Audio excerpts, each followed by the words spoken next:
tutorial will show you how to create an audio effect of a record slowing down.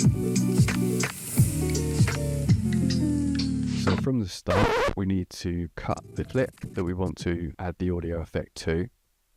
So from here, we select where we want to cut it, press Ctrl K, and then we select the clip we're going to add the effect to, right click, and then select Edit Clip in Adobe Audition.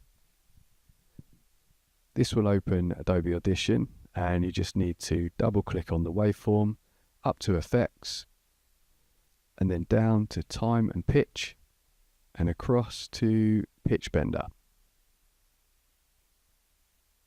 And then as you can see, I've already got it set to vinyl. I'm going to put it back to default. You can see the line there is straight. You want to put it on Turntable Losing Power.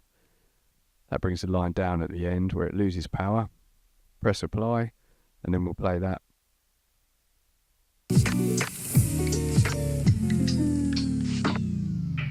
That's what we need. From there, we just need to save in Adobe Audition. That will also save it in Premiere. So if we minimize the Adobe Audition, we're back in Premiere Pro. We'll play it.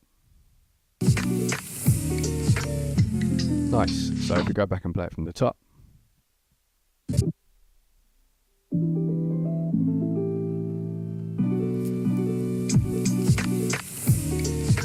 That's how you slow down vinyl in Premiere Pro. See you next time.